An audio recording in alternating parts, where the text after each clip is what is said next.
Qui n'a jamais rêvé de tout laisser tomber, toutes ses responsabilités et engagements pour partir à l'aventure? Contrairement à la majorité des gens, Bronwyn l'a fait.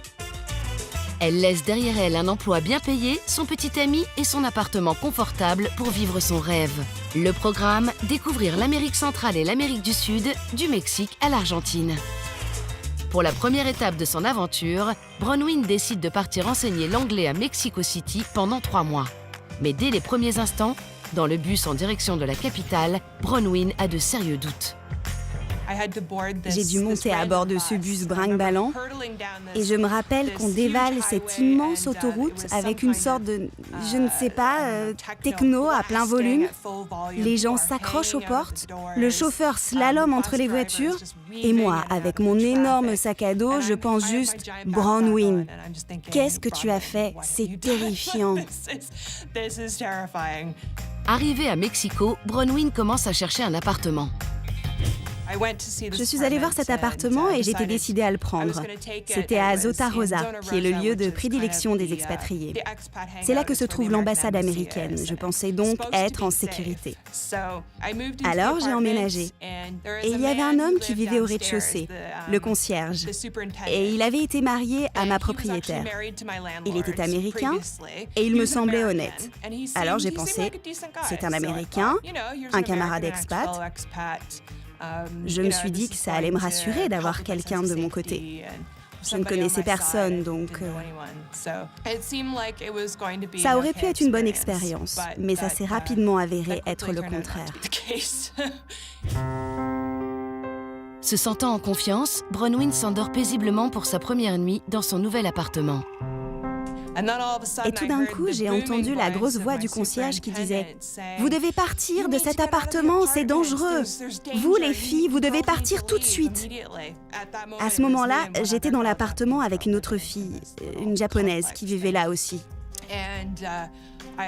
Et je suis sortie de mon lit, il faisait noir. Et j'ai allumé la lumière et j'ai demandé « Et qu'est-ce qui ne va pas? Qu'est-ce qui se passe ?» Et il a répondu « Je ne peux pas vous dire, mais vous devez partir tout de suite. » Et il a commencé, ma porte était verrouillée, et il a commencé à la forcer un peu. Je lui ai dit « Je ne quitterai pas cette chambre avant que vous me disiez ce qui ne va pas. » Et tout d'un coup, il a dit « Il y a un incendie. » Oh mon Dieu, un incendie? Mais il faut partir. Mais j'étais un peu nerveuse car il semblait plutôt bizarre. La colocataire de Bronwyn décide de descendre pour comprendre ce qu'il se passe. La fille est revenue et m'a dit « Bronwyn, il n'y a pas d'incendie en bas. » Alors je suis retournée me coucher. Je me suis dit « C'est juste une de ces choses étranges qui se passent ici. Il y a le feu et puis en fait non, ça va, non ?» Mais quelques jours plus tard, un nouvel événement étrange se produit. Je m'apprêtais à rejoindre un nouvel ami. On allait sortir, boire un coup et danser la salsa. La jeune femme est pressée de sortir, mais elle croise le concierge. Là, je vois le concierge avec un casque et un grand bâton. Et il me dit « Retournez tout de suite dans votre chambre. Il y a des gens dehors qui essaient de rentrer dans l'immeuble. » Et dans ma tête, je me dis, c'est Mexico City. Forcément, il y a des gens qui essaient de rentrer dans l'immeuble. C'est pour ça que je ne me sens pas en sécurité. Alors je retourne dans ma chambre, mais l'autre fille me dit, je vais voir dehors s'il y a des gens. Mais le concierge dit, tu n'iras pas là-bas. Il commence à crier sur nous. Tu ne peux pas y aller, ils vont nous tuer. J'étais terrifiée, parce qu'il faisait 1,90 m environ. Et il avait un bâton dans la main, et il hurlait sur nous. J'étais presque sûre qu'il voulait juste nous protéger.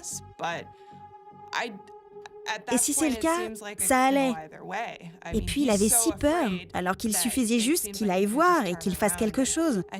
Alors on a fini par appeler les flics, et ils sont venus, et il est parti de l'immeuble en courant. Alors bien sûr, la police a dit « Oh, tout va bien, il est gentil, les filles. Voici ma carte.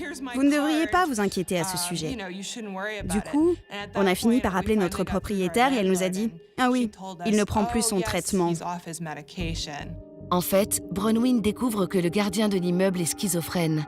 Elle décide qu'il serait plus sage de trouver un autre appartement. Ce qui m'a vraiment décidé à partir d'ici, c'est que ça n'allait pas. C'était qu'il avait plusieurs pistolets à décharge électrique dans son appartement, car il était persuadé que quelqu'un allait venir le chercher.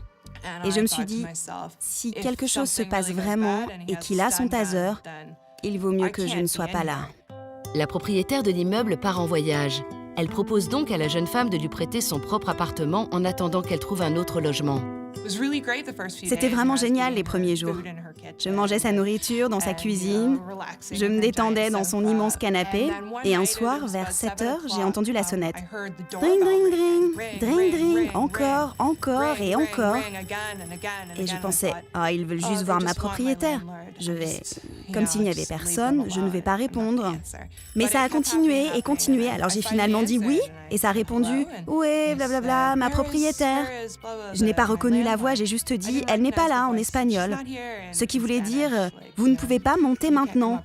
Mais ça a continué de sonner, et puis il a commencé à sonner sur tous les autres boutons. Et enfin, une personne merveilleuse lui a ouvert. Et soudain, je l'ai entendu courir dans les escaliers. Bang, bang, bang, bang, bang, bang, bang en montant, et puis un bang contre la porte de l'appartement. Et il a dit « Qui est là ? Sortez !» C'est là que j'ai réalisé que c'était le concierge. Il était revenu. Il était là et il a commencé à faire trembler la porte. Et la porte était plutôt bien. Les portes à Mexico City, c'est pas n'importe quoi. Elles sont très épaisses. Mais c'était un type très fort. Et il faisait trembler la porte et elle a commencé à sortir de ses gonds.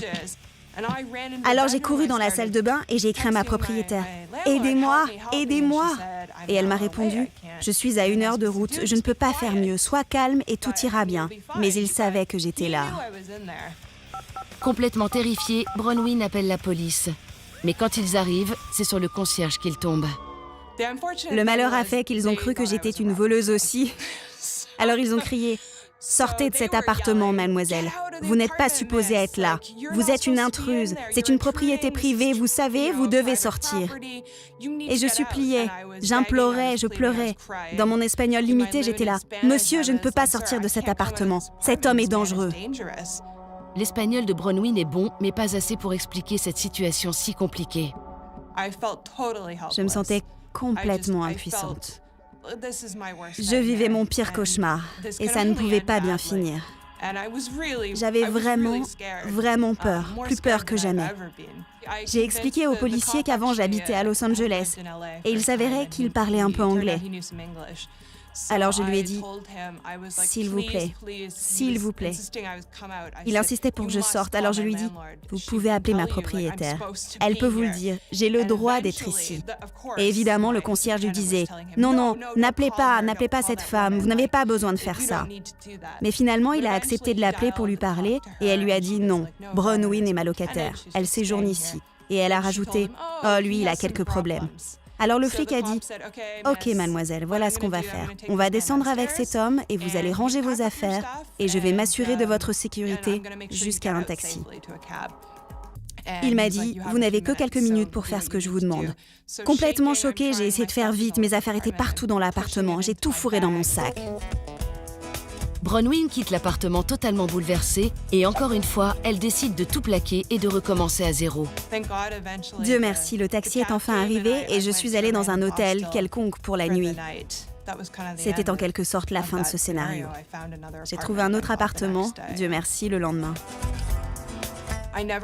Je n'aurais jamais cru que le danger viendrait de l'intérieur. Et je pense que c'est encore plus effrayant quand tu as confiance en quelqu'un et que tu penses que l'endroit où tu es sûr et qu'il s'avère être le lieu qui est le plus dangereux qui soit. À partir de là, je pense que j'ai ressenti un changement psychologique en moi. J'ai eu beaucoup moins peur de Mexico City. Et je me disais, oh, plus rien ne peut m'arriver, le pire est passé. Si j'ai survécu à ça, je peux survivre à cette ville. J'ai en quelque sorte décidé de me confronter à cette ville monstre. J'allais rester ici et j'allais vivre ça à fond. Grâce à tout ça, j'ai vécu 1 an et 2 mois de merveilleuses expériences.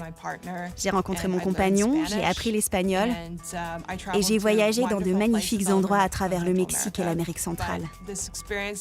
Mais cette expérience m'a appris que l'on peut être très vulnérable et très vite sentir le monde entier te tourner le dos.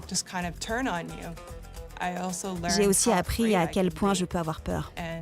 Mais ouais, j'ai touché à une partie de moi qui a très peur. Et c'était très intéressant de le faire. Mais cette terrible expérience a donné à Bronwyn le courage dont elle avait besoin pour poursuivre ses rêves. C'était vraiment mon rêve de vivre enfin et de sortir de cette routine. Et si cela signifiait de me mettre sur une voie dangereuse afin d'avoir des expériences qui rendraient ma vie vraiment mémorable, alors bien sûr que ça en valait la peine. Ça n'efface pas tout. Mon rêve est devenu réalité.